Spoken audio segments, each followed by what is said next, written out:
País 1 de Anton Sorbona desde 1999.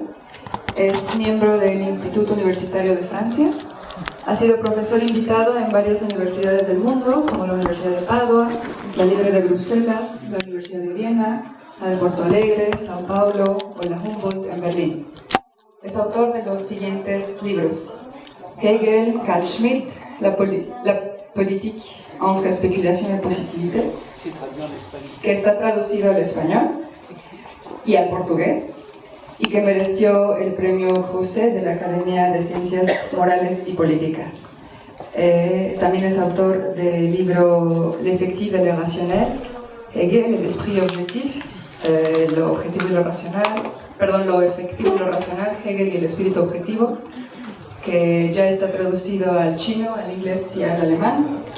¿Qué hacer con Carl Schmitt?, que ya ha sido traducido al español, al checo, al italiano. Asimismo, y de varios libros más, asimismo es autor de numerosos artículos sobre Hegel, Kant, la filosofía clásica alemana en general, la filosofía del derecho en general y sobre Carl Schmitt. De igual manera, ha sido coeditor de numerosas obras colectivas sobre los mismos temas. Le damos la bienvenida al doctor Kervegan, le agradecemos mucho que haya aceptado nuestra invitación y los dejo con el doctor Kervegan. En unos minutos empezaré la traducción simultánea.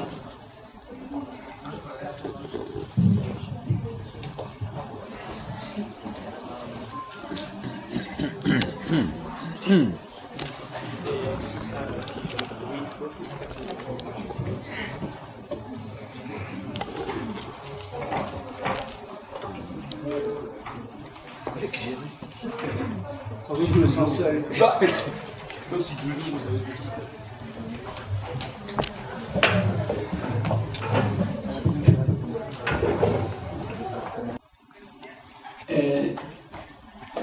veux commencer par remercier vivement les organisatrices et organisateurs de ce congrès pour leur invitation.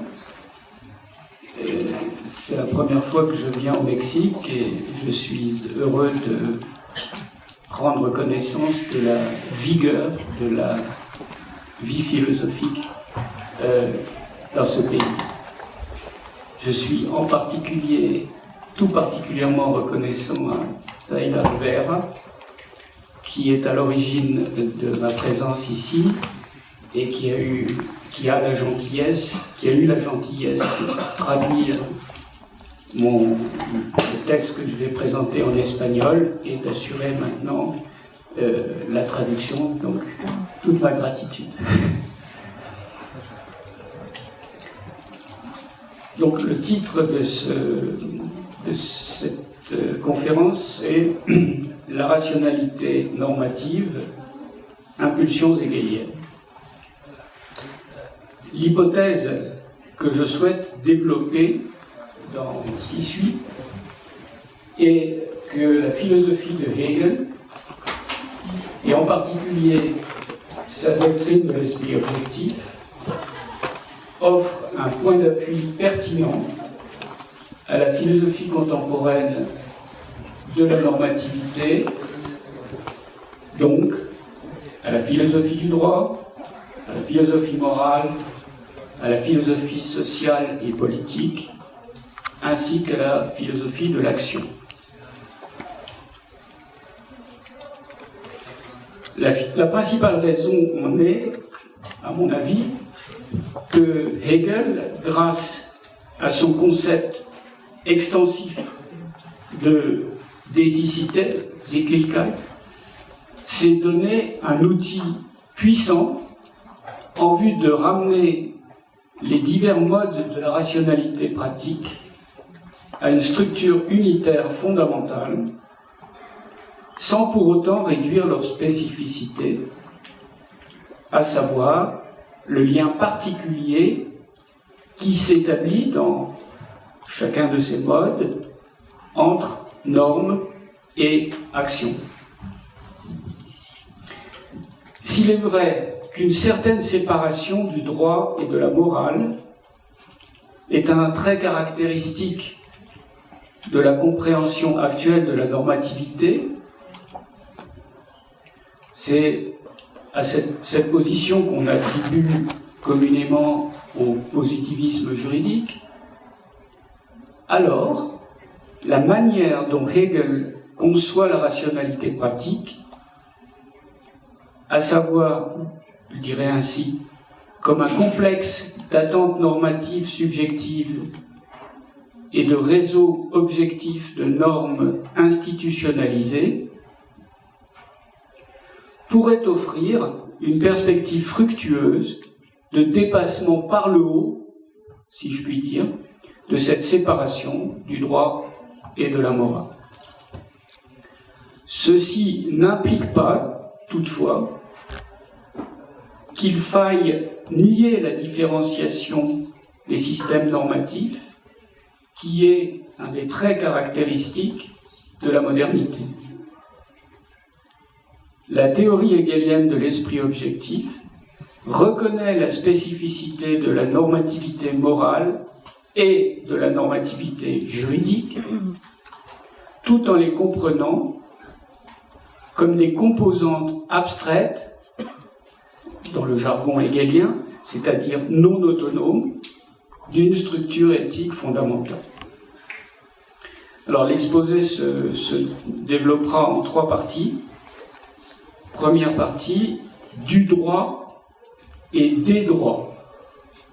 Donc là, en fait, je vais traiter de la question du rapport entre le droit objectif, comme disent les juristes, en anglais the law, et les droits subjectifs, the rights.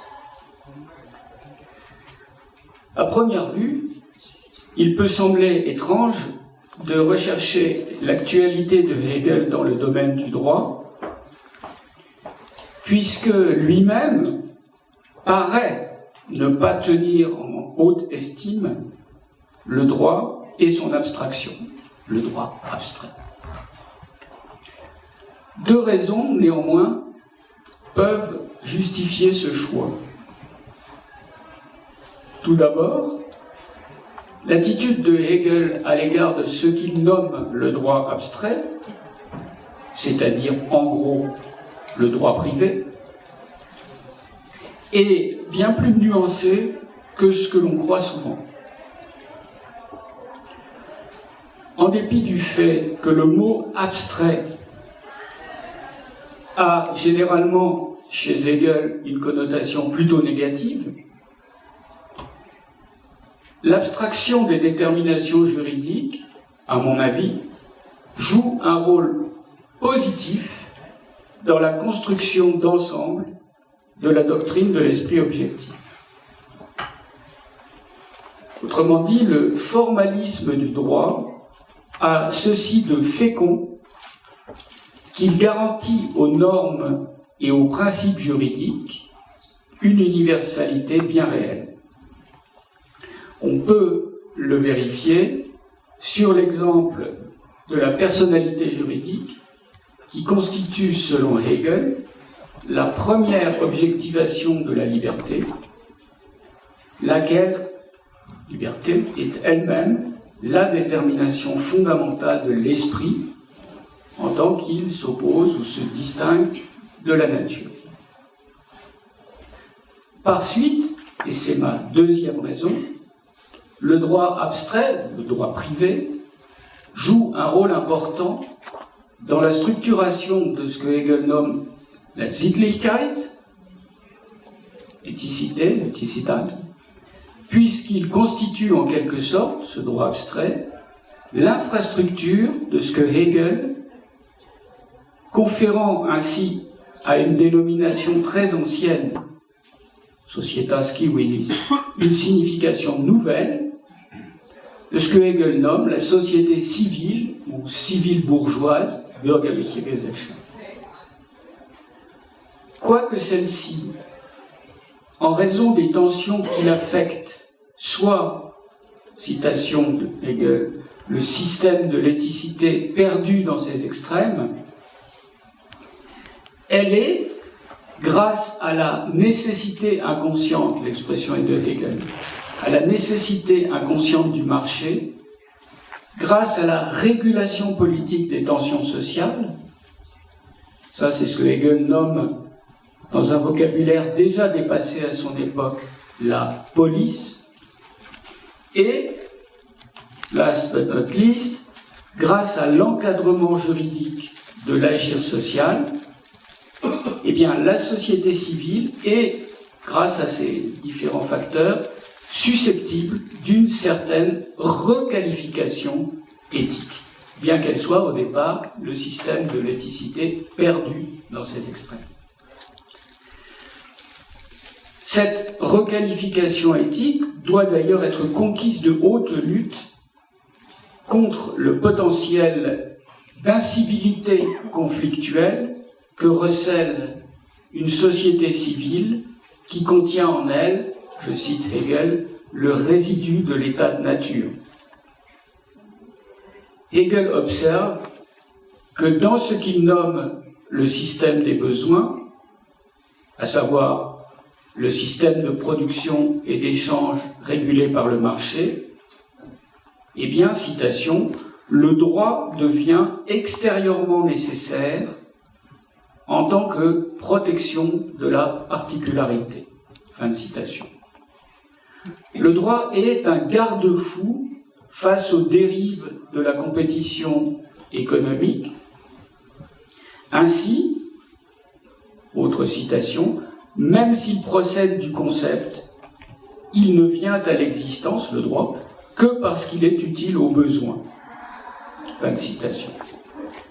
Cette approche, qu'on pourrait presque dire matérialiste du droit, conduit à la conclusion suivante, je cite Hegel, c'est seulement après que les hommes se sont inventés de multiples besoins et après que l'acquisition de ces besoins s'est enchevêtrée avec la satisfaction, que des lois sont en mesure de se former.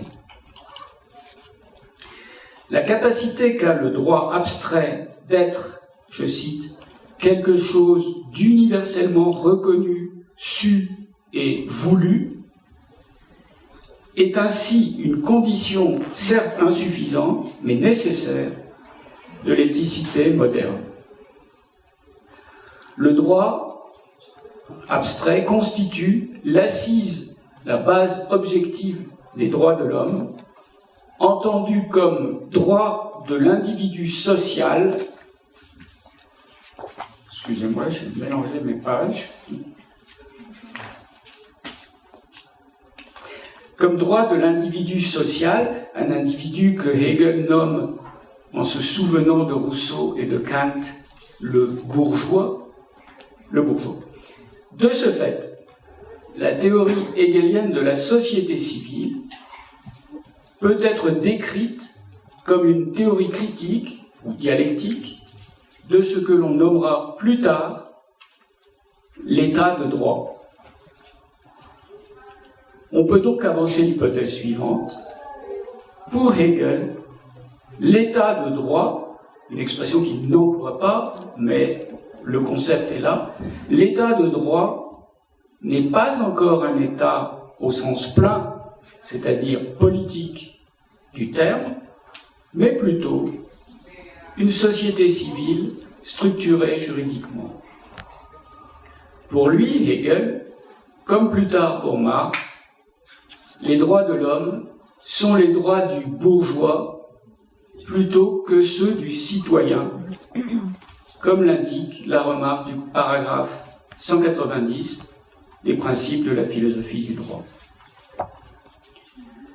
Ce qui fait défaut à cet état extérieur qu'est la société civile, pour être un véritable état, c'est la dimension proprement politique de ce que Hegel appelle la réunion en tant que telle. Autrement dit, ce qui lui manque, c'est la dimension du vivre ensemble qui fait de l'État politique, je cite Hegel, l'effectivité de l'idée éthique. On comprend ainsi que la conception hegelienne de l'État n'a rien à voir avec l'idée courante, la représentation courante de l'État comme un appareil bureaucratique surplombant ou écrasant la société. Mais l'État hegelien n'a rien à voir non plus avec une communauté comprise de manière seulement juridique, car cet État ne saurait subsister sans être nourri par l'éthos subjectif des citoyens, par ce que Hegel nomme leur politische Gesinnung, leur disposition d'esprit politique. Il faut reconnaître d'un côté le rôle positif, j'insiste, que joue le droit, que joue, c'est ma manière de commémorer la Révolution française, le rôle positif que joue le droit dans la constitution de l'éthicité, mais de l'autre, l'impossibilité d'une totale juridification du lien politique. De fait, la contribution de Hegel à l'intelligence du droit abstrait et de son actualisation sociale dans la société civile n'a pas eu un large écho. Contrairement à Kant, qui passe avec Locke, et à bon droit sans doute, pour le précurseur de l'état de droit, et dont les efforts, je parle de ceux de Kant, pour distinguer normativité juridique et normativité morale dans le vocabulaire de Kant, droit et éthique, suscitent ces efforts aujourd'hui un large intérêt. Hegel est toujours suspecté d'être un tenant de l'État-puissance, Marktstaat, et un adversaire de la société de droit.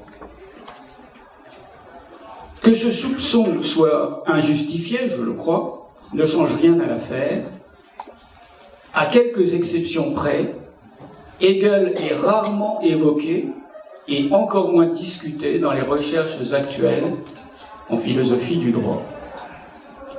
Si nous prenons les deux ouvrages les plus influents au XXe siècle dans ce domaine, à savoir la théorie pure du droit d'Hans Kelsen et le concept de droit, concept of law d'Herbert Hart, on constate que Hegel est nommé une seule fois dans le premier livre, la théorie pure du droit, et pas une seule dans The Concept of Law de Hart. Dans le Oxford Handbook of Jurisprudence and Philosophy of Law, Hegel est nommé 6 fois, soit beaucoup moins que Ronald Dworkin ou Herbert Hart, et nettement moins que d'autres classiques comme Aristote, Bentham, Hobbes, Hume, Kant ou Platon. Ce phénomène est en partie explicable.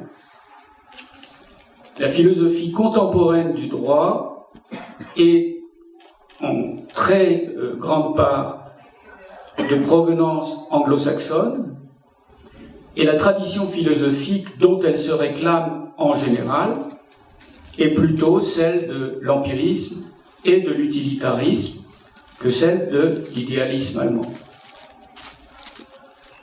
Dans une telle perspective, Hegel est forcément suspect quand il n'est pas tout simplement ignoré. Je suis pourtant convaincu que la philosophie du droit actuelle peut tirer un profit non négligeable de la problématique hegelienne.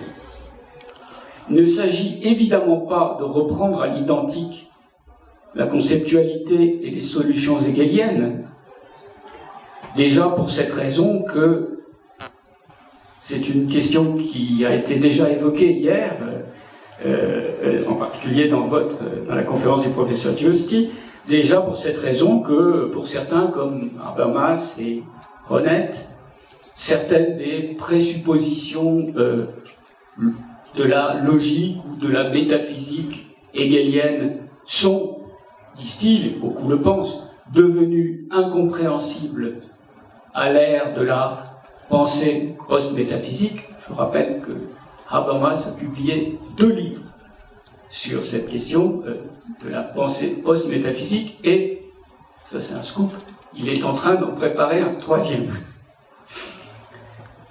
Je n'ai pas l'intention de mesurer la fécondité, et ça aussi on en a parlé hier, des lectures dites post-métaphysiques de Hegel, mais je considère que la prise en compte des analyses hegeliennes peut être fructueuse pour la philosophie du droit, même pour la philosophie du droit étrangère à Hegel, et plus généralement pour la philosophie normative. C'est le cas, par exemple, de la question des droits subjectifs, des rights.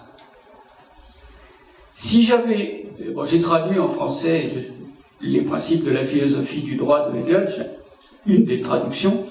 Si j'avais eu à traduire ce texte en anglais, ce dont j'aurais été bien incapable, j'aurais probablement traduit le mot composé Rechtsphilosophie plutôt par Philosophy of Law que par Philosophy of Right, comme le font les 2 principales traductions existantes en langue anglaise, celle de Knox, révisée par Stephen Goulgate, et celle de Nisbet, préfacée par Alan Wood. En effet, de manière insistante, Hegel s'efforce d'écarter toute compréhension subjective du droit qui pourrait favoriser une interprétation morale, voire moralisante, du droit contre laquelle il entend se prémunir. Au paragraphe 29 des principes de la philosophie du droit, le droit est défini comme suit, je cite, « Dans le champ du phénomène, droit et devoir sont tout d'abord des corrélats, de telle sorte qu'à un droit de mon côté correspond un devoir de quelqu'un d'autre. » Fin de citation.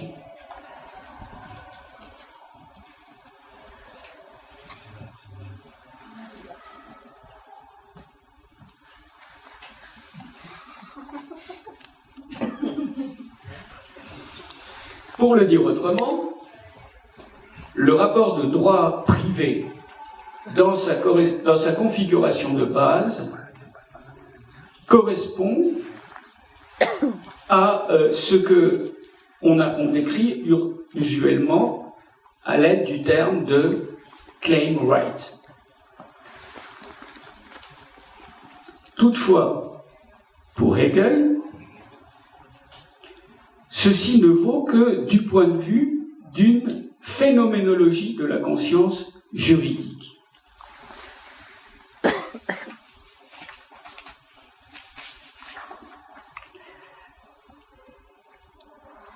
Hegel ne parle cependant pas de complémentarité du droit et des obligations, comme le font certains théoriciens contemporains, mais d'identité, parce qu'il ne traite pas le problème des droits et des obligations sur le terrain de la seule rationalité juridique abstraite, mais sur celui de la rationalité supra-juridique, en quelque sorte, de l'éthicité. De ce point de vue supra-juridique, je m'excuse, je fais une parenthèse, j'ai sauté une partie de mon texte, elle s'en est par erreur, mais j'espère que néanmoins, bon, ça, je vais essayer de retomber sur mes pieds.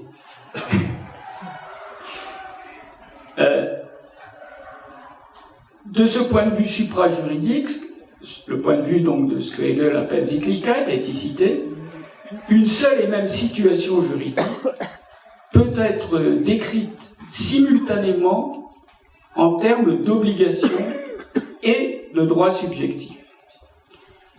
Il ne s'agit donc plus seulement de réciprocité, mon droit, ton obligation, mais bien d'identité véritable du droit subjectif, right, et de l'obligation, duty.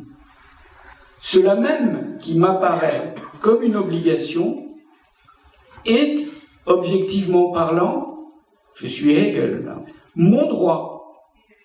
Du moins, si on comprend par cette expression mon droit, non pas seulement ce que je suis habilité à faire, ce que je suis en mesure de revendiquer, mais d'une manière générale et beaucoup plus vaste, ce qui me revient, ma part, y compris lorsque cette part, qui est la mienne, comprend des charges, voire une peine.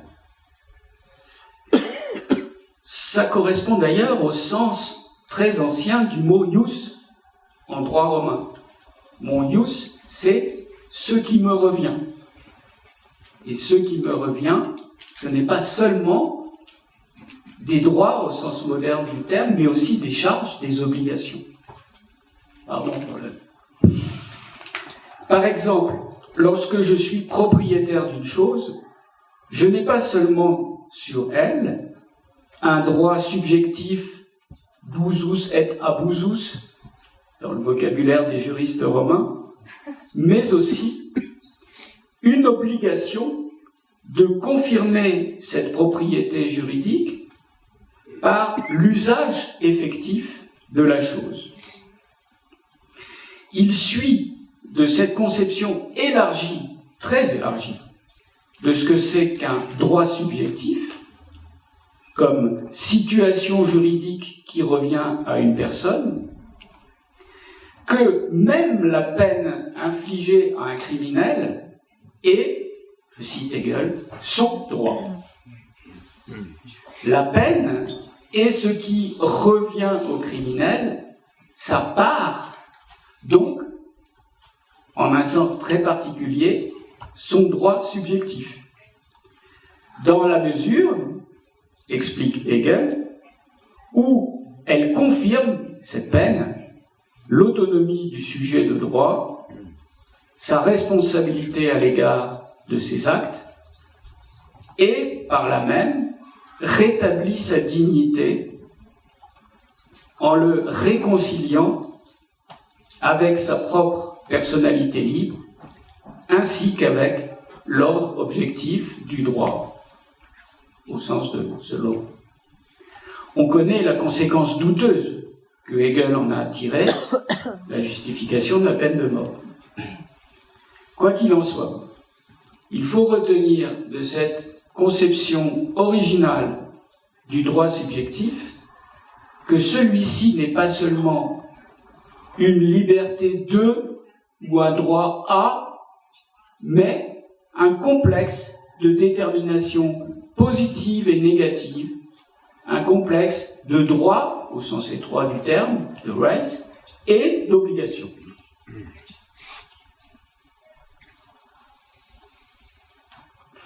Toutefois, la congruence du droit subjectif et de l'obligation n'a pas une signification identique dans les différentes sphères de l'esprit objectif. Dans les deux premières, et en particulier dans le droit privé, dans le droit abstrait, règne, je cite Hegel, l'apparence de la différence des droits et des devoirs.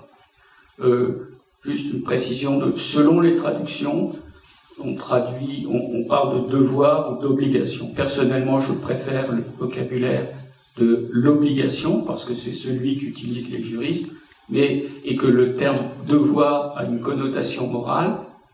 Mais bon, il s'agit en fait du même terme allemand qu'on peut traduire de manière différente. Donc, fin de parenthèse terminologique. Dans le droit abstrait règne l'apparence de la différence des droits et des devoirs ou des obligations. Hegel partage donc, mais seulement d'un point de vue descriptif, l'opinion commune selon laquelle, à mon droit subjectif de propriété d'une chose, par exemple ça, correspond l'obligation de la part d'autrui de respecter son intangibilité. Mais Hegel n'en reste pas là. En effet, ajoute-t-il, mon droit contient, non pas seulement pour autrui, mais pour moi-même, une obligation. Il me faut, dans le commerce juridique avec autrui, être à la hauteur des conditions qui sont celles de la personnalité juridique en général, une position qui est au fond très lockienne. C'est un rapprochement qu'on ne fait pas souvent entre Hegel et Locke, mais sur ce point, ça me semble vrai. Dans la sphère de la moralité, maintenant, il peut exister une discordance entre le droit que la subjectivité revendique, Hegel dit son propos, Vorsatz, ou son intention, Absicht, et la norme objective du bien, avec majuscule, à laquelle doit être soumis l'agir, en général, celui de tous les individus. En revanche, dans la sphère éthique, je cite Hegel, les deux moments, à savoir droit et obligation, droit et devoir, les deux moments sont parvenus à leur vérité, à leur unité absolue. Bien que subsiste entre eux, je cite de nouveau Hegel, l'apparence de la différence. C'est pourquoi les sujets éthiques ont indissociablement des droits et des obligations. En remplissant les devoirs qui correspondent à leur situation juridique et sociale, ils confèrent une validité objective à leurs revendications, qui deviennent ainsi des droits. La thèse centrale de Hegel, à savoir l'identité absolue de l'obligation et du droit, ne signifie cependant pas que les obligations et les droits inhérents à une certaine situation juridique, par exemple le rapport entre propriétaire et locataire, un appartement ou d'une voiture, ou un acheteur et un vendeur, ne signifie donc pas que les obligations et les droits inhérents à une certaine situation sont identiques quant à leur contenu, bien que leur corrélativité, pour ainsi dire fonctionnelle, procède d'un seul et même rapport de droit. Prenons un exemple, là c'est moi qui invente ces exemples, c'est pas Hegel. Au sein de la famille, mais ça pourrait être lui, au sein de la famille, l'enfant a des devoirs, obéir à ses parents, et des droits, recevoir une éducation. Ces droits et ces devoirs n'ont pas le même contenu, mais ils sont congruents, corrélatifs. Même chose pour le citoyen. L'obligation de payer des impôts correspond au droit de recevoir certaines prestations. À vrai dire, c'est surtout, dit Hegel, dans les domaines du droit privé et de la morale que règne le formalisme égalitaire. Formellement, toute personne juridique, tout sujet moral a des droits et des obligations qui sont corrélés à des obligations et des droits de la part des autres. En revanche, les rapports éthiques, au sens hegelien du terme, provoquent la différenciation institutionnelle de ces droits et de ces obligations. Les droits et obligations du membre de la cellule familiale, du bourgeois, c'est-à-dire de l'homme de la société civile, et du citoyen politique ne sont pas identiques. Mais dans tous les cas, la position institutionnelle de chacun définit les droits et les obligations correspondants. Et il est important, Hegel souligne, que toute situation juridique, y compris celle de citoyen, n'implique pas seulement des obligations, mais toujours aussi des droits. Voir sur ce point le paragraphe 261 des principes de la philosophie du droit qui est très clair. Et ça explique aussi pourquoi Hegel dit ailleurs que les esclaves n'ont pas d'obligation, parce qu'ils n'ont pas de droits. Je résume. La réciprocité phénoménale des droits et des obligations, à l'obligation de A correspond le droit de B, masque en fait une corrélativité conceptuelle, savoir que les obligations de le droit subjectif de A est lié à des obligations de A lui-même. Cette identité du droit et de l'obligation ne se manifeste pleinement que lorsque le formalisme des rapports juridiques et moraux est surmonté par les rapports des sujets sociaux et des institutions sociopolitiques. Toutefois, cette congruence entre droit et devoir, ou droit et obligation, présuppose elle-même la liberté moderne du sujet de droit, sans laquelle il ne peut y avoir ni obligation, ni droit. Et je cite le paragraphe 261, de nouveau, des principes. La liberté personnelle de l'homme est, dit Hegel, le principe unique de l'obligation et du droit. D'où la conviction moderne que Hegel fait sienne, celui qui n'a pas de droit n'a pas de devoir, et réciproquement. L'esclave. Il n'a pas de droit, donc il n'a pas de devoir.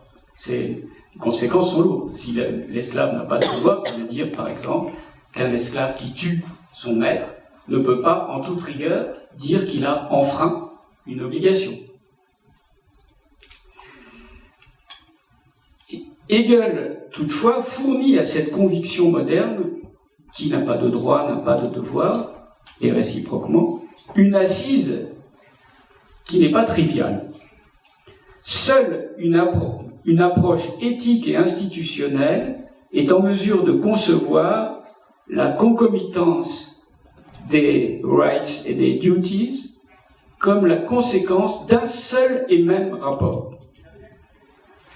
La vision juste naturaliste du droit, y compris celle des droits subjectifs, des droits de l'homme, n'en est aucunement capable. À mon sens, cette approche peut constituer un enrichissement fructueux de la théorie contemporaine des droits, qui s'en tient généralement, et Hegel ne le fait pas, au modèle de la réciprocité simple. J'ai des droits, tu as des obligations, tu as des droits, j'ai des obligations. J'en viens à ma deuxième partie. Est-ce que je peux aller un peu plus vite ? Je peux aller un tout petit peu plus vite, parce que... Deuxième partie, normativité juridique et normativité morale, de Kant à Hegel et au-delà. La question du rapport entre normes juridiques et normes éthiques est aujourd'hui débattue comme elle l'était du temps de Hegel. Et ici aussi, il me semble que la position hegelienne mérite attention. Dans la philosophie contemporaine, les réponses relatives à cette question, les rapports entre droit et morale, s'orientent dans deux directions opposées.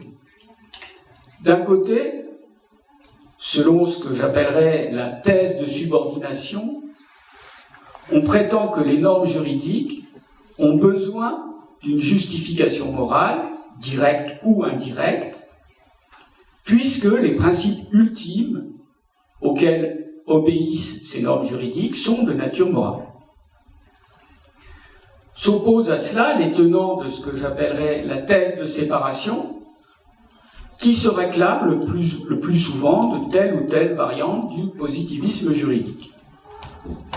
Selon eux, la normativité juridique doit être conçue indépendamment de normes morales présumées universelles. En effet, ce serait très risqué de subordonner les normes juridiques à des normes morales à l'ère de ce que Max Weber a appelé, l'expression célèbre, le polythéisme des valeurs, qui implique un éclatement des formes de normativité religieuse, morale, etc. Le droit doit être, toujours selon cette deuxième position, tenu à l'écart des controverses morales et disposer de principes qui lui soient propres. Il existe d'ailleurs deux variantes de cette seconde position, la thèse de séparation, comme je l'ai appelée, qu'on qualifie communément aujourd'hui de hard positivism et de soft positivism. Le hard positivism professé par exemple par Kelsen ou par Joseph Ratz, plaide pour une stricte séparation des deux sphères juridique et morale.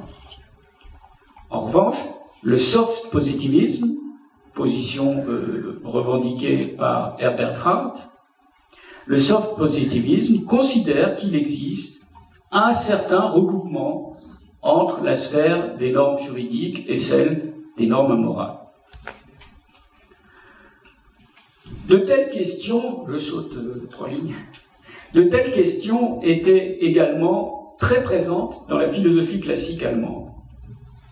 Dans la période post-révolutionnaire, et en particulier en réaction contre le moralisme revendiqué de la politique des Jacobins français, Kant et Fichte, par exemple, ont insisté sur la nécessité de maintenir une stricte distinction entre normativité juridique et normativité éthique. Fichte écrit, par exemple, dans la Grundlage des Naturrechts, dans le fondement du droit naturel, que, je cite, la doctrine philosophique du droit n'est pas un chapitre de la morale, mais une science propre et autonome. De son côté, Kant, à première vue, a une position différente, puisqu'il affirme dans le premier appendice de la paix perpétuelle que, je le cite, la vraie politique ne peut faire un pas avant d'avoir rendu hommage à la morale. Mais il précise, dans le deuxième appendice de ce même texte, qu'il s'agit ici de la morale considérée comme doctrine du droit. C'est-à-dire qu'en fait,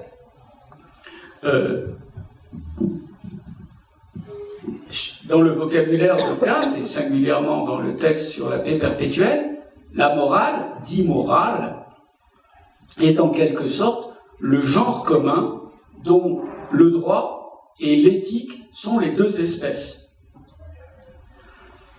Il convient de noter que chez Kant comme chez Fichte, la distinction de la normativité morale et de la normativité juridique repose sur une théorie forte et unitaire de la raison pratique.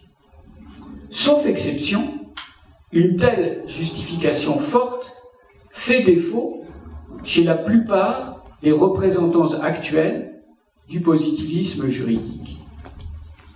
Et c'est précisément ce qui rend la position du positivisme juridique contemporain plus fragile que celle de Kant ou de Fichte, car l'affirmation selon laquelle, je cite un philosophe du droit contemporain, enfin peu importe, qui s'appelle Andrew Marmor, l'affirmation selon laquelle, je cite, legal validity is exhausted by reference to the conventional sources of law, donc la validité juridique est épuisée par la référence aux sources conventionnelles du droit, cette affirmation ne vaut que si on fait à tout le moins l'hypothèse que cette convention sociale qu'est le droit comporte un minimum de rationalité.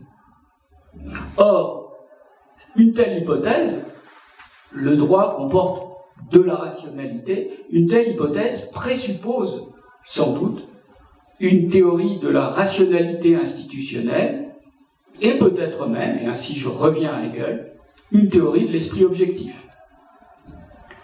Chez Hegel, le problème du rapport entre droit et morale se pose autrement que chez Kant et Fichte.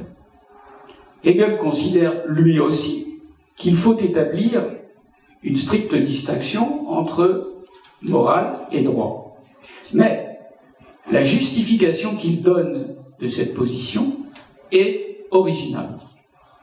Chez Kant, la différence entre droit et éthique tient, comme on le sait, au fait que les normes juridiques définissent des obligations extérieures, alors que les normes éthiques définissent, c'est le vocabulaire de Kant dans la doctrine de la vertu, des fins qui sont aussi des devoirs. La norme juridique me dit tu ne dois pas faire ceci ou tu dois faire cela.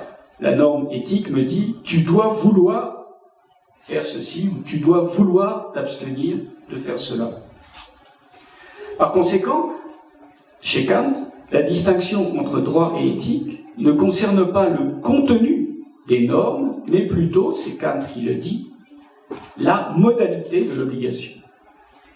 Mais alors, se pose un problème. Comment peut-on affirmer simultanément l'unité de la raison pratique et la stricte distinction de la normativité juridique et de la normativité éthique, sans pour autant faire du droit et de l'éthique des domaines matériellement différenciés, autrement dit, des domaines qui se distinguent par le contenu des normes.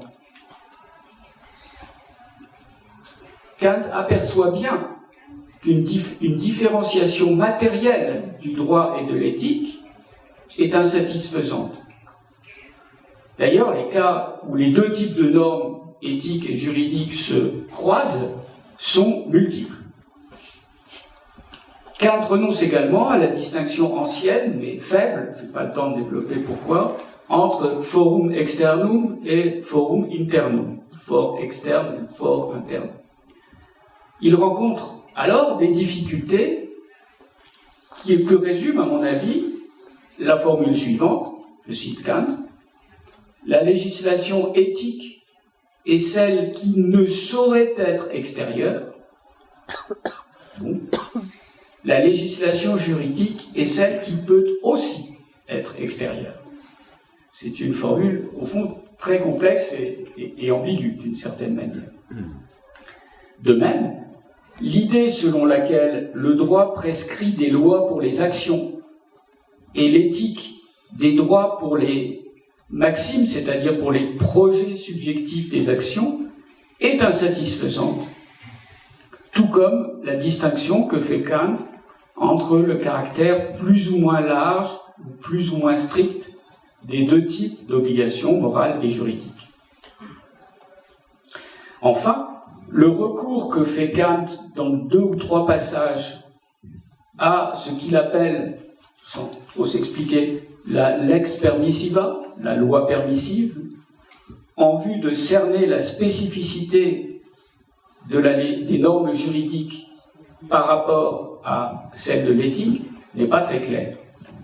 Cette distinction éveille même le soupçon, que certains ont formulé, que toute la reconstruction kantienne du droit, ou en tout cas du droit privé, aurait pour seul et unique but de justifier la répartition factuellement existante du mien et du tien. C'est ce que peut laisser penser la formule bien connue de Kant dans la doctrine du droit, beati possidentes, heureux ceux qui possèdent, ce qui veut dire aussi tant pis pour ceux qui ne possèdent rien. C'est comme ça.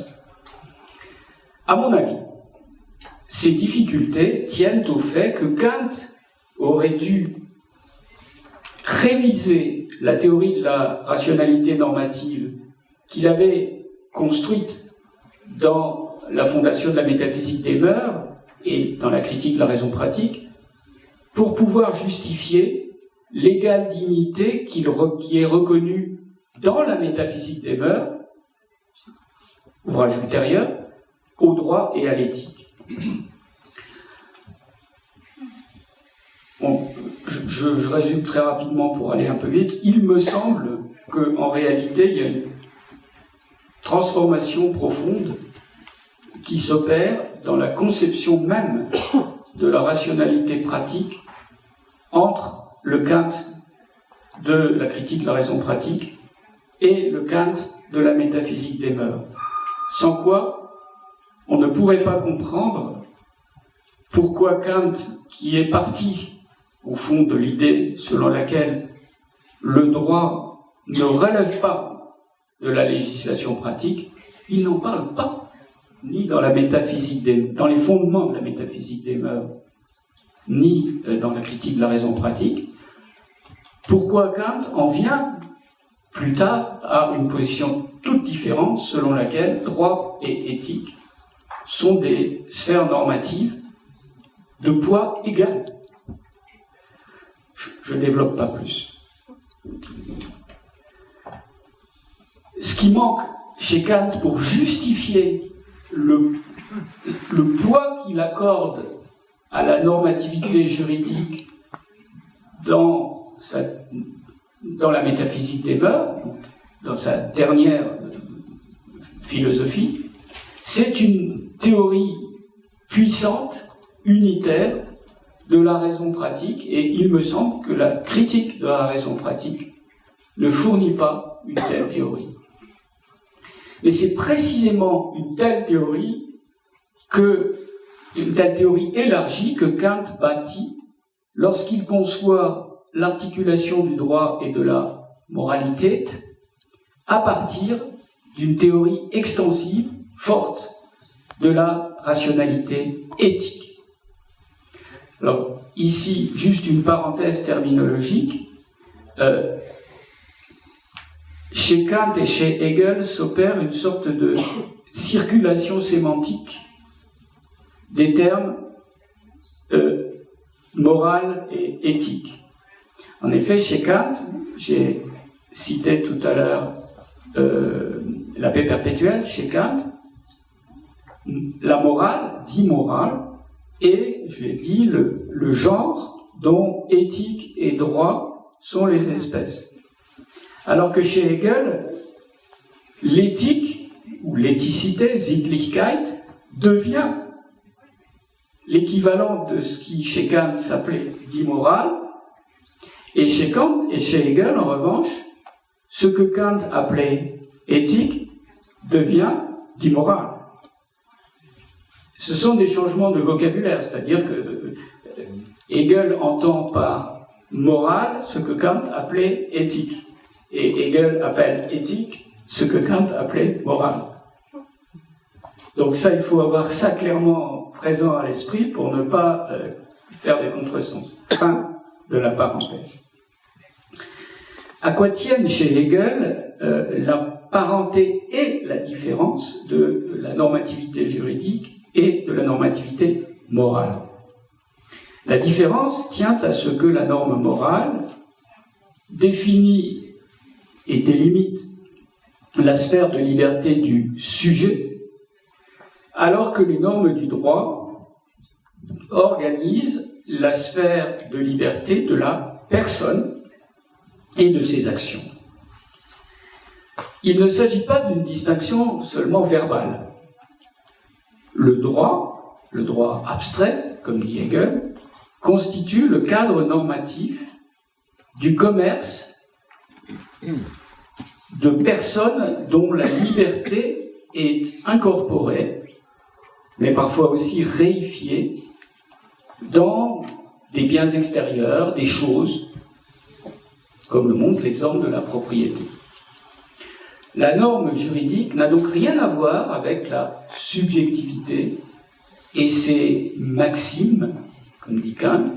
Elle n'a affaire qu'à la matérialité d'actes susceptibles de recevoir une qualification juridique. Ceci est un vol.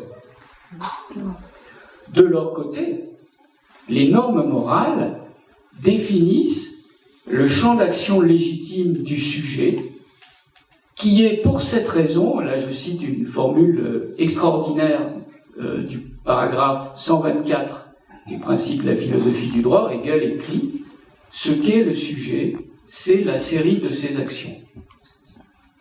Ce qu'est le sujet, c'est la série de ses actions. C'est une formule extraordinaire.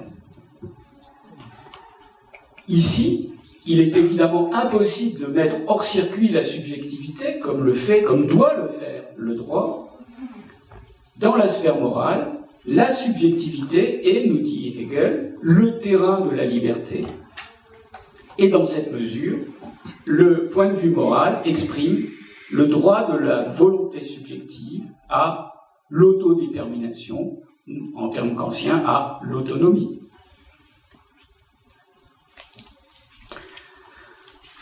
Je passe à la troisième partie. Enfin, l'éthicité comme assise d'une alternative, comme l'est par exemple celle de Rawls, mais se soucie constamment des conditions d'effectivité des normes juridiques, morales, sociales et politiques. Honneth considère, à bon droit, qu'après Hegel, la question formulée par Rousseau et Kant de l'autodétermination rationnelle et de l'ordre normatif qu'elle engendre, cette question ne peut être posée de façon satisfaisante que dans le cadre de configurations éthico-politiques institutionnalisées. Ainsi, l'éthicité, comme ensemble de dispositions institutionnelles, devient la condition de la normativité et non pas son effet. Je voudrais pour ma part souligner deux aspects de la théorie hegelienne de la Sittlichkeit qui peuvent contribuer à enrichir la théorie contemporaine de la normativité et en particulier en philosophie du droit. L'éthicité telle que la conçoit Hegel est un complexe de structures objectives, des institutions, et d'attitudes subjectives, des dispositions,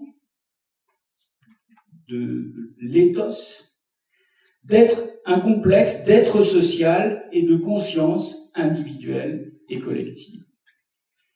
L'éthicité hegelienne est donc une réalité sociale, subjective et objective à la fois, c'est ce que souligne le paragraphe 142, le premier paragraphe de la partie éthicité dans les principes de la philosophie du droit.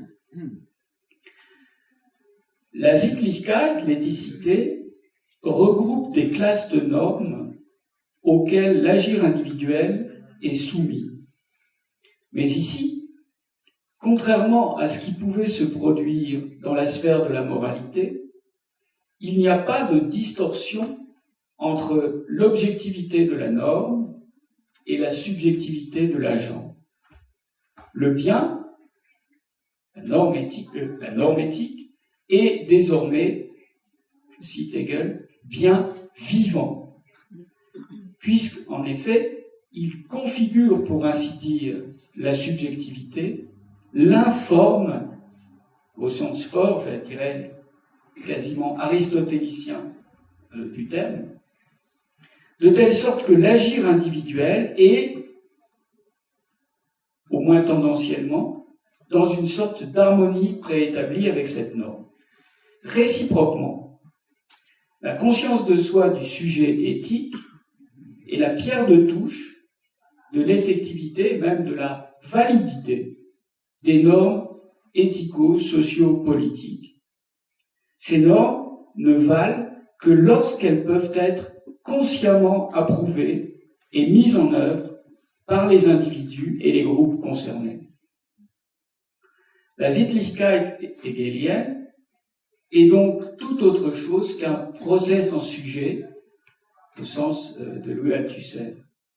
Elle n'a d'objectivité, elle ne participe de la construction de l'esprit objectif que si ces normes sont consciemment actualisées par l'agir individuel et collectif.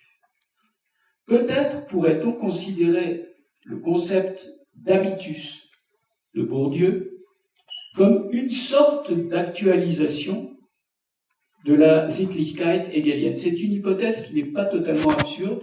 Je trouve que j'en avais parlé avec Bourdieu une fois ou deux. Et son dernier livre, Les Méditations pascaliennes, ouvre des pistes dans ce sens.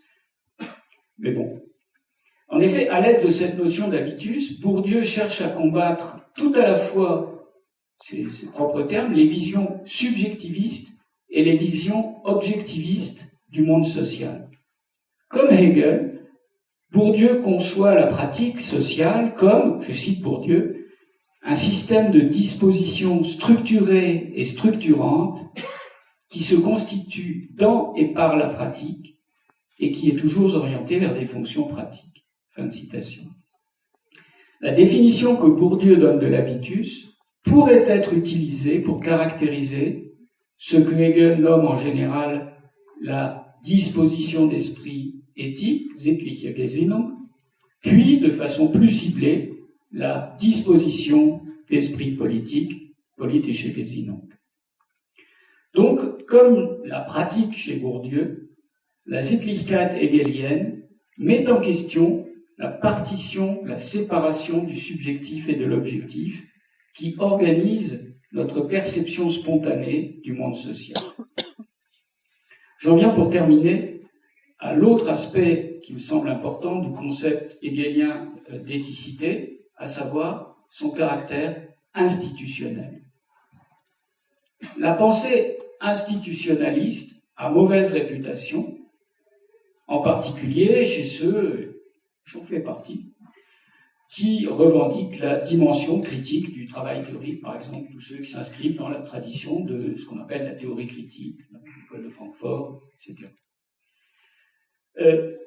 La pensée institutionnaliste est d'autant plus suspecte que certains de ses représentants, non des moindres, de Carl Schmitt à Arnold Gehlen, ont nagé à une certaine période dans des eaux très sales. National-socialisme.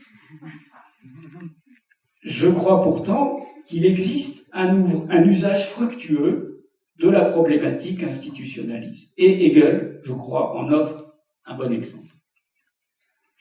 On croit souvent, à tort, que les institutions brident la spontanéité et la créativité des individus et des groupes sociaux. Hegel nous aide, je crois, à combattre ce préjugé. Tout d'abord, c'est une illusion, ce que pense Hegel, mais je crois qu'il a vraiment raison, de croire qu'un individu livré à lui-même, qui se donne à soi seul ses règles d'action, serait ipso facto plus libre que celui dont l'agir est encadré par des normes et par des institutions. Au contraire, le premier a plutôt de grandes chances d'être livré à ce que Hegel appelle une nécessité aveugle, comme celle de ce que Hegel appelle le système des besoins, autrement dit l'économie de marché, dont la logique de celle-ci, si elle n'est pas précisément encadrée par des institutions, interdit plutôt aux individus de dépasser cette nécessité en direction d'une authentique liberté sociale et politique. C'est seulement grâce à des institutions sociales et politiques qui doivent au demeurant être constamment actualisées, transformées, modifiées, que les hommes et les groupes sociaux sont en mesure d'échapper à la nécessité aveugle, comme dit Hegel, de la reproduction sociale.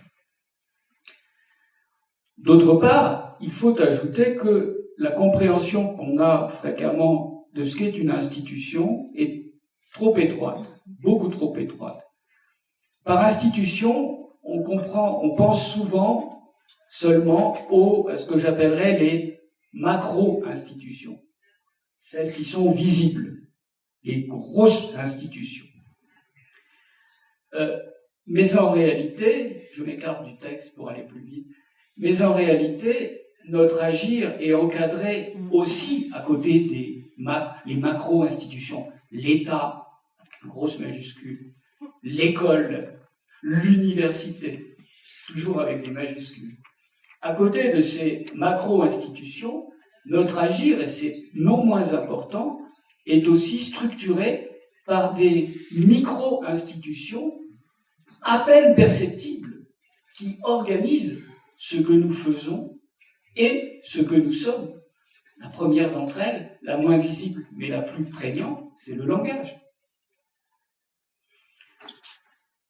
Je crois que ces petites micro-institutions, agissant sur nos pratiques et nos représentations sans que nous en ayons conscience, la langue, mais aussi la masse d'habitudes sociales dont nous héritons et qui structurent ce que nous sommes, non seulement ces micro-institutions rendent possible l'interaction sociale, mais elles contribuent aussi de façon décisive au changement social, parce qu'elles aident les individus et les groupes à distinguer parmi les institutions existantes et les croyances collectives, celles qui sont stables et celles qui sont instables, celles qui peuvent et doivent être conservées et celles qui doivent être transformées.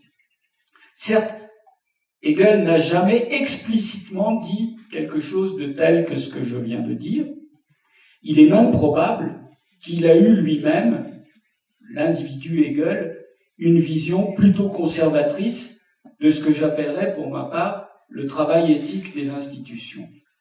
Mais la conceptualité que met en place la doctrine de l'esprit objectif propose, je crois, des impulsions fructueuses à toute philosophie qui se veut attentive au mouvement du social. Je vous remercie, je m'excuse d'avoir été si long.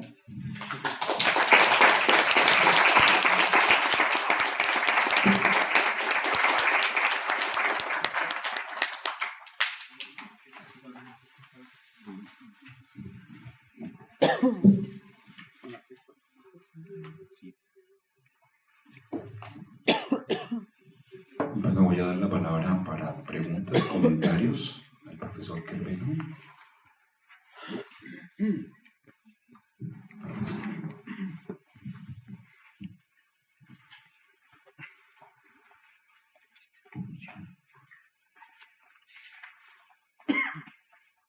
Encore une fois, bienvenue. Sí.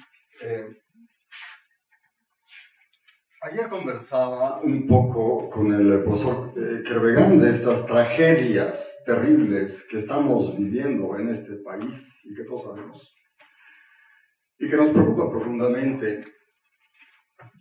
Y hablaba también ayer y antes en Buenos Aires y el año pasado en Valparaíso con el doctor Justi, señalando que me parece que es la radicalidad de nuestras tragedias la que nos obliga a radicalizar el pensamiento y la que nos demanda una filosofía para refundar el Estado, para refundar la política, para refundar la vida civilizada. Y es claro, académicos intelectuales padecen un profundo escepticismo y una carencia de teoría y filosofía y han contribuido a esa catástrofe con una abaratada posmodernidad escéptica.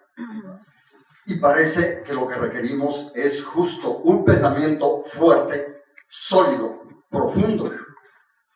Ayer me refería a la metáfora, necesitamos espadas con filo. Y esta espada con filo para el debate y el combate es el pensamiento dialéctico. Y estos conceptos finos que acabamos de escuchar del profesor Kervegand nos demuestran justamente que la libertad no se construye sin instituciones, sin Estado, lo cual requiere un concepto. Y que aquella pseudo-libertad individualista, promovida también por la posmodernidad, que cada quien haga lo que le dé la gana, nos lleva a esta bestialidad que estamos sufriendo en México y en el planeta. Entonces, primero, decir gracias al doctor Kervegand. Soy lector asiduo de sus trabajos desde que lo descubrí hace varios años y difusor asiduo de videos, libros y conferencias que ha publicado, que han subido a la red Y veo que es indispensable apropiarnos de estas aportaciones finas, jóvenes y colegas, para enfrentar los grandes desafíos que tenemos en la actualidad. Bienvenido, doctor Kerbegán. Queremos verlo mucho tiempo más aquí en México. Habrá ser que lo escuchen juristas y filósofos de nuestras universidades y que los jóvenes se apropien de sus aportaciones. Gracias.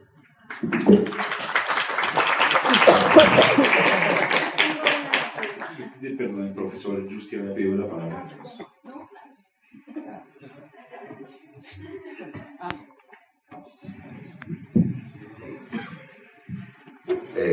Bueno, le agradezco mucho por su conferencia, que ha sido muy rica en reflexión y que abre muchas pistas para seguir pensando en el problema de la normatividad, ¿no? ¿Vous comprenez? Ça va? Pour le Sí. moment, ça va. Ça va. Ok. Mi pregunta, decía, es una con tres aspectos. Es las fuentes de la normatividad, les sources de la normatividad, la jerarquía, digamos, o la jerarquía de los principios normativos, que es el problema de la teleología, digamos, y la tercera dimensión es la relación entre sistemas normativos, ¿no? Es decir, en Hegel, creo yo, usted me dirá si está de acuerdo, hay una idea de que hay una filosofía de la historia, hay digamos, una evolución de los principios normativos, hay una racionalización cada vez mayor. Entonces, eso obligaría a pensar la humanidad está avanzando hacia formas más racionales, más sofisticadas de normatividad. El propio Honneth dice en su libro que hay que aceptar, tenemos que aceptar una cierta teleología. Pero como él no quiere aceptar la teleología hegeliana, dice que él acepta una kantiana, porque dice, Kant ha escrito un texto en el que dice quienes tenemos, digamos, simpatía con los ideales de la Revolución Francesa, podemos tener expectativas de que esos ideales se vayan a ir imponiendo en el futuro. Entonces, fuentes, jerarquía de los principios normativos, y el tercer problema que es, ¿y qué pasa con las otras culturas? ¿Qué pasa con las demás culturas que tienen otros orígenes? ¿Deben también ser consideradas como escalones en la, digamos, jerarquía o en la teleología? ¿No? Una cosa que a mí me ha llamado mucho la atención es que en el libro de Honneth no hay una sola palabra sobre principios normativos de otras culturas. Esa es una cosa que él ignora por completo, ¿no? Bueno.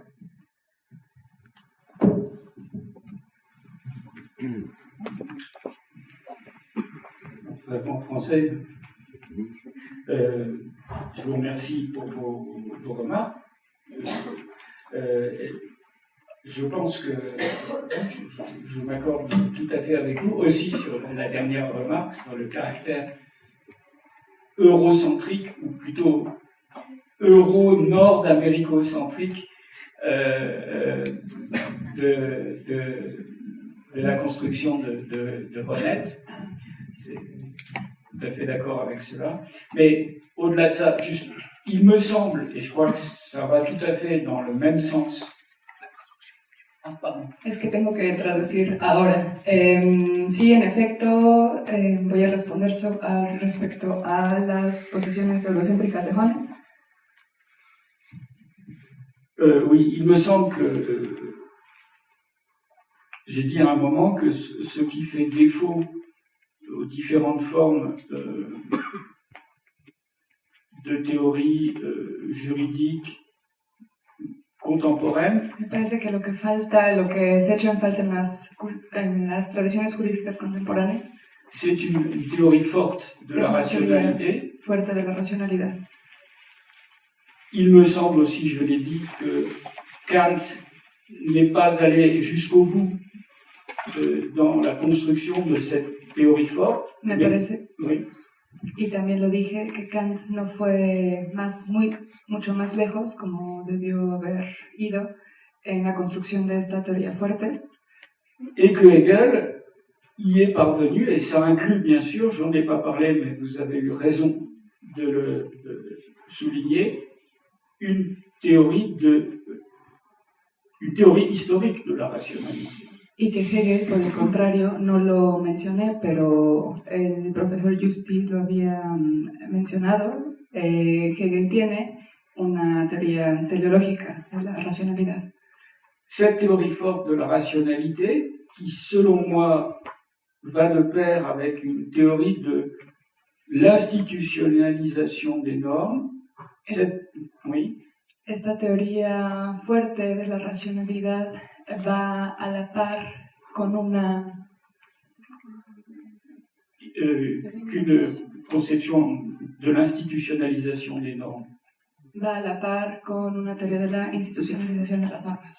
Cette théorie me paraît de nature à fournir c'était le sens général, à fournir à la réflexion actuelle sur la normativité juridique, morale, éthico-politique, une base solide, moyennant bien sûr des aménagements.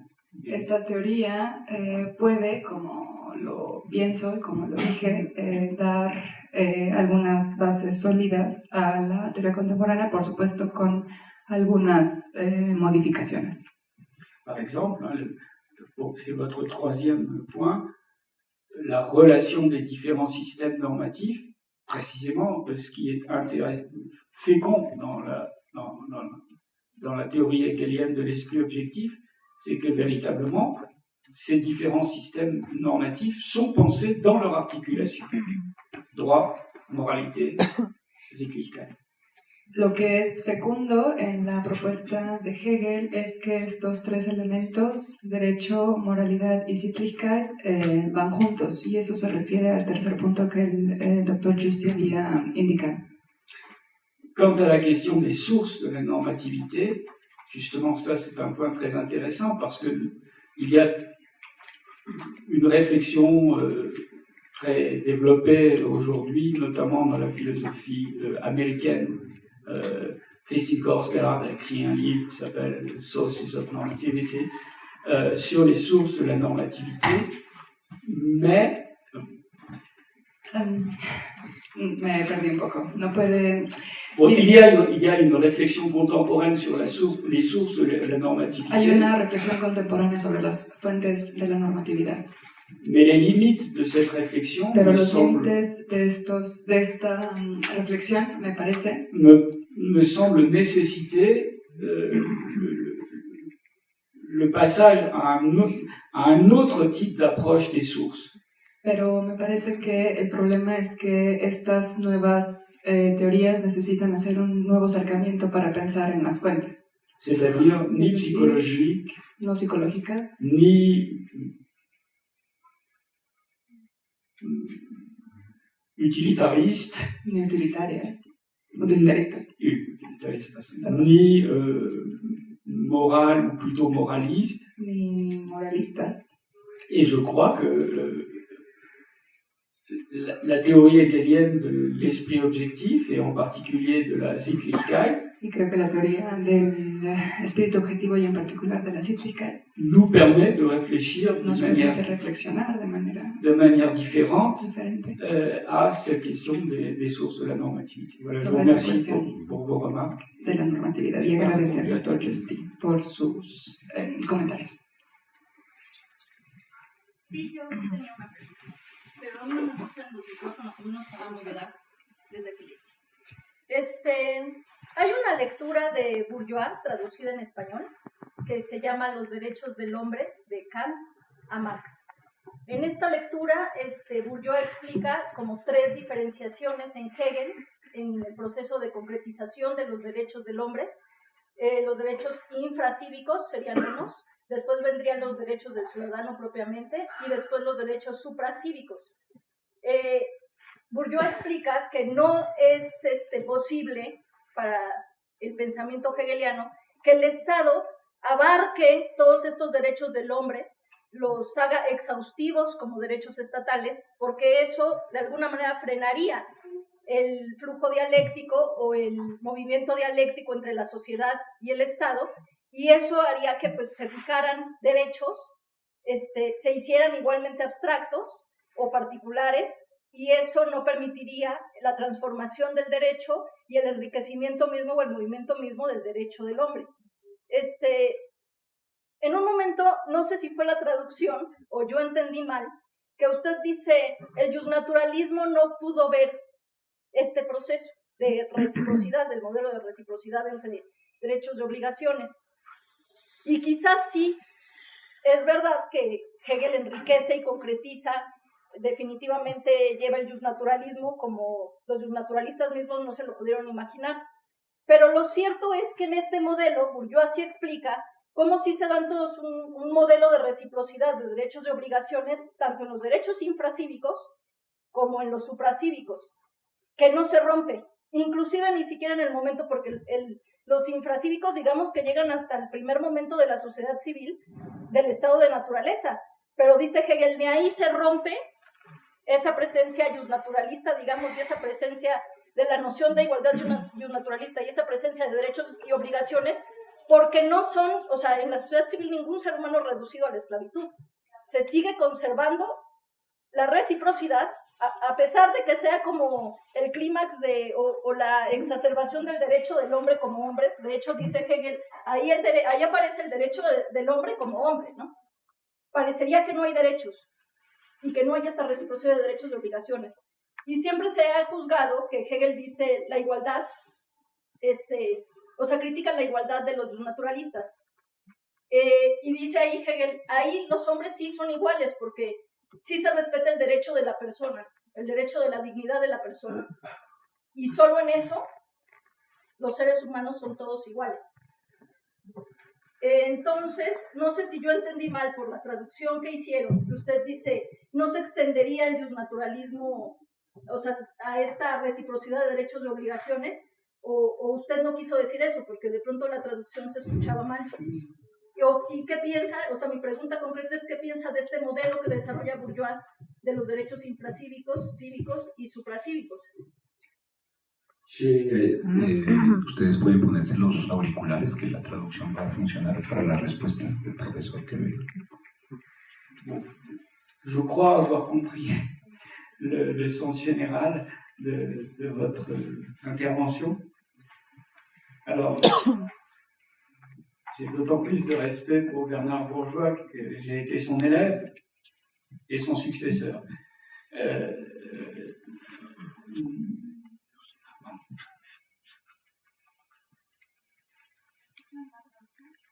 ¿No funciona?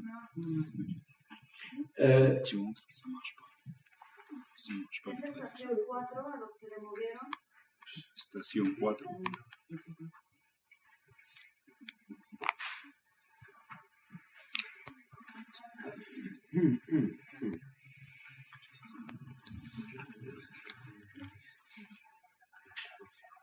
Ça, c'est la victoire de la nature sur l'esprit.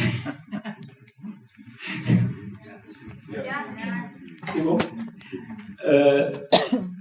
Alors, si j'ai dit que Hegel se situait au-delà, qu'il s'opposait à toute conception juste naturaliste des droits de l'homme, je voulais dire tout simplement que Hegel se refuse à considérer les droits comme étant des propriétés naturelles.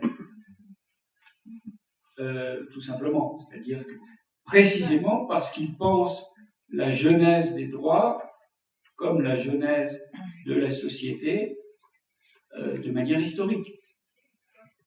Il y a il y a une addition de l'encyclopédie où Hegel dit clairement que l'état de nature, dans l'état de nature, il ne peut y avoir que la guerre de tous contre tous. Il n'y a de droit qu'à partir du moment où une société, ou du social, est instituée. C'est seulement ça que je voulais dire. Qu'il y ait, et par ailleurs, qu'il y ait une stratification des droits. Moi, j'emploierai pas le même vocabulaire que Bernard Bourgeois, mais bon, peu importe.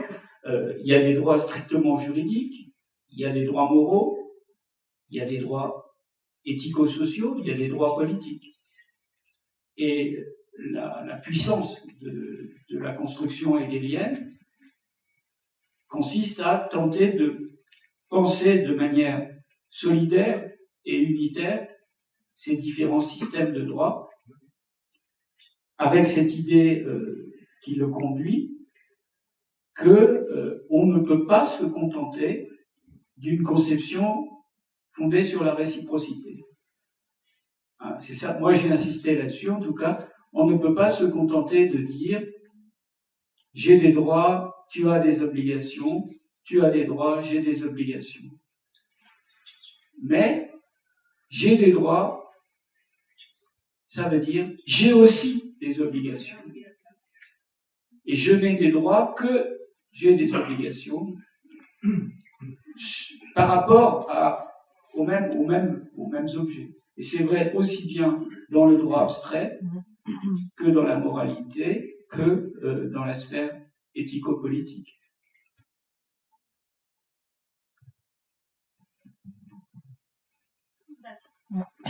Quisiera saber si todavía hay alguna intervención, tal vez la última. Profesor.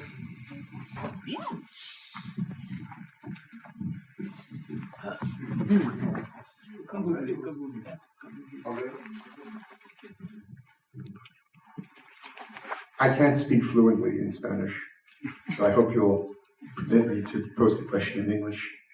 I'd like you to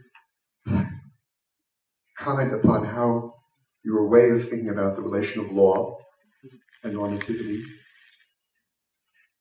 can be thought of in relation to the points I want to make, which are very basic points. We're all familiar with them. First, Hegel distinguishes three forms of self-determination.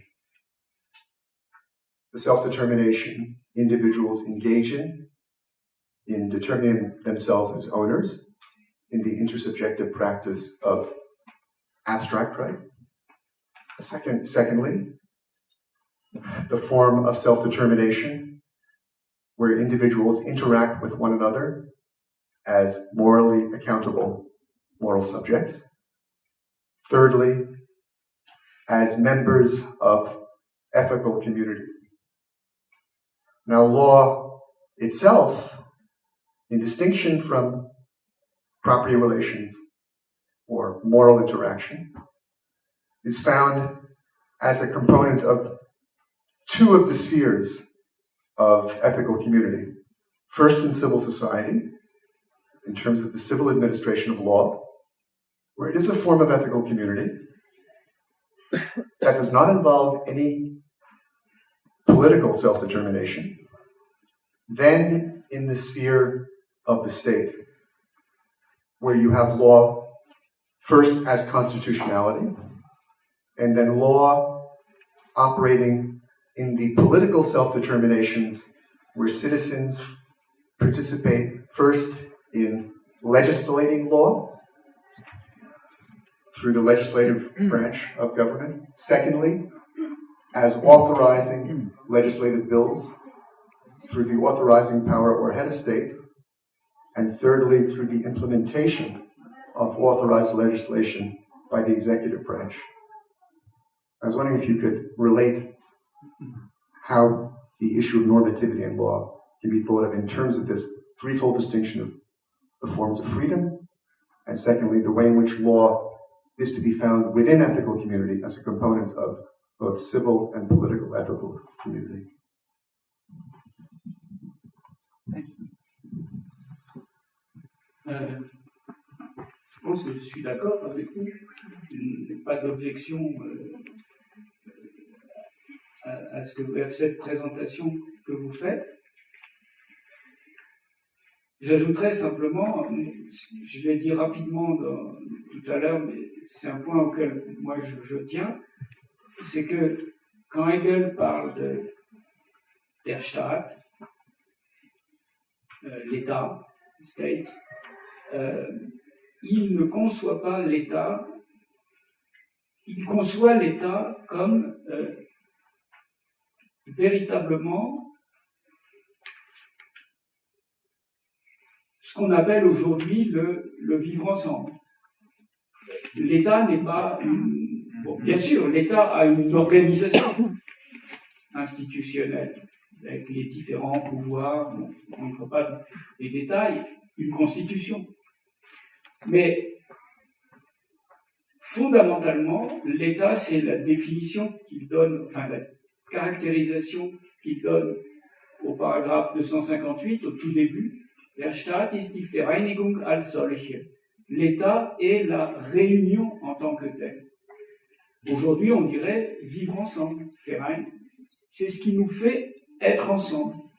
Et il ajoute un peu plus loin, dans le texte, que l'État a bien sûr que la Constitution a une face objective,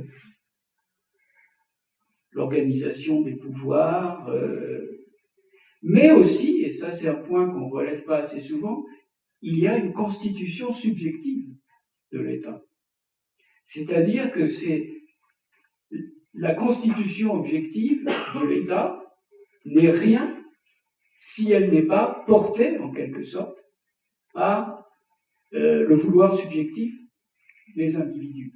Et il parle, je crois que c'est au paragraphe 291, quelque chose comme ça, des principes de la philosophie du droit, il parle littéralement d'une constitution subjective, ce qui est une expression très étonnante. Et c'est la seule chose que j'ajouterais. J'ai l'impression que un des intérêts de la conception de Hegel, c'est qu'il conçoit l'État aussi bien comme une forme d'intersubjectivité que comme un simple appareil d'institution. Je ne sais pas si vous seriez d'accord avec... La palabra, una última pregunta.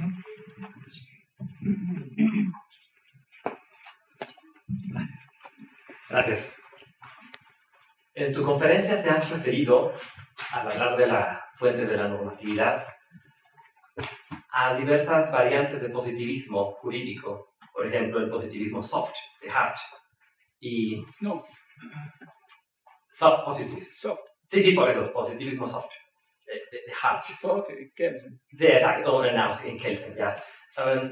Pero hay diversas críticas al positivismo jurídico en sus diversas variantes, en cuanto no reconocen la normatividad moral del derecho. Por ejemplo, Joseph Raz ha dicho de moral defect, los defectos, ¿cómo es? Los defectos, un derecho injusto, un defecto moral en el derecho sigue siendo un defecto moral.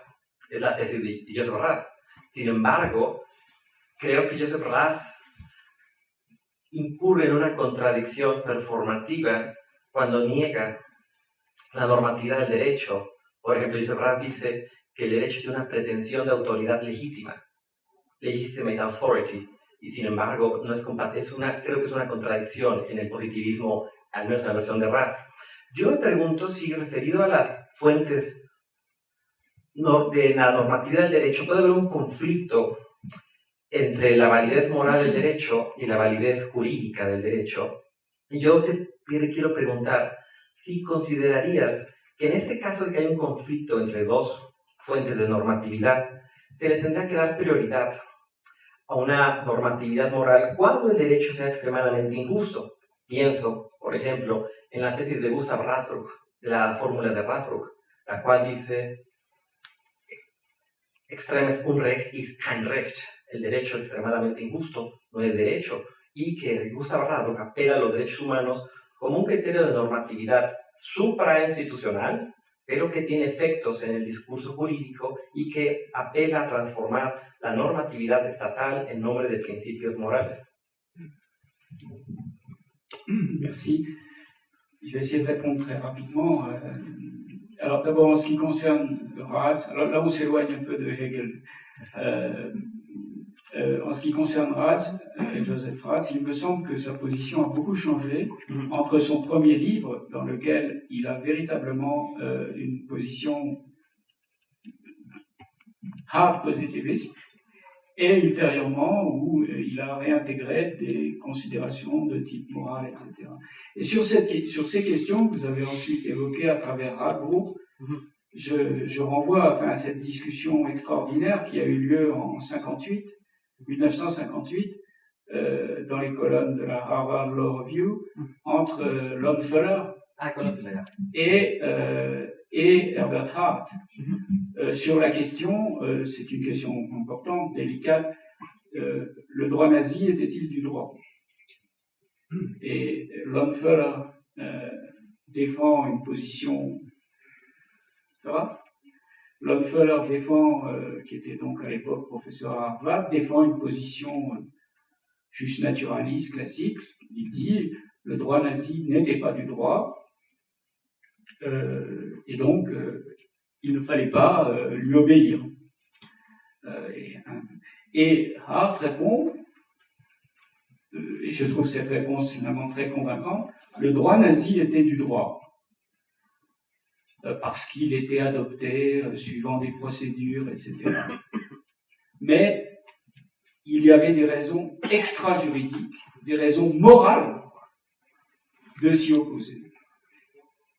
Et voilà, et donc ça me semble, enfin, je défends, sur ce point de vue, je défends le positivisme juridique contre les accusations un peu trop rapides qui consiste à dire le positivisme juridique est amoral et justifie tout et n'importe quoi. On doit toujours se rappeler que lorsque Hitler est venu au pouvoir, ce sont les positivistes, à commencer par Kelsen, qui ont été chassés. Kelsen est chassé parce qu'il était juif, mais aussi peut-être en raison de ses positions théoriques de l'université. Et les théoriciens positivistes du régime de l'époque de Weimar, n'ont pas appuyé le régime. Ce sont les antipositivistes, comme Carl Schmitt, qui, eux, ont rallié avec éclat le nouveau régime qui s'était mis en place. Donc, de ce point de vue, on ne peut pas dire que le positivisme est forcément sans consistance morale, c'est le triomphe de la force, etc. Ça, c'est une vision totalement caricaturale. Je ne vous l'attribue pas, cette vision, hein, mais... Bueno, un aplauso para el próximo.